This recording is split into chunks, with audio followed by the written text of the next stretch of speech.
اور وہ وقت یاد کرنے کے قابل ہے جب تمہارے پروردگار نے فرشتوں سے فرمایا کہ میں زمین میں اپنا نائب بنانے والا ہوں۔ انہوں نے کہا کیا تو اس میں ایسے شخص کو نائب بنانا چاہتا ہے جو خرابیاں کرے اور کچھ تو خون کرتا پھرے؟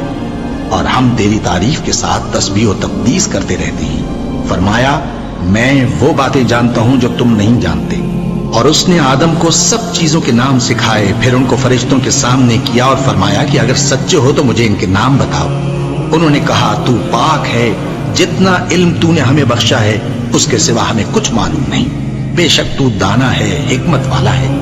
تب اللہ نے آدم کو حکم دیا کہ آدم تم ان کو ان چیزوں کے نام بتاؤ۔ سو جب انہوں نے ان کو ان کے نام بتائے تو فرشتوں سے فرمایا کیا میں نے تم سے نہیں کہا تھا کہ میں آسمانوں اور زمین کی سب پوشیدہ باتیں جانتا ہوں، اور جو تم ظاہر کرتے ہو اور جو پوشیدہ کرتے ہو سب مجھ کو معلوم ہے۔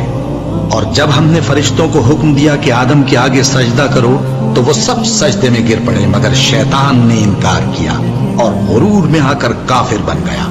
اور ہم نے کہا کہ اے آدم تم اور تمہاری بیوی بہشت میں رہو اور جہاں سے چاہو بے روک ٹوک کھاؤ پیو، لیکن اس درخت کے پاس نہ جانا نہیں تو ظالموں میں ہو جاؤ گے۔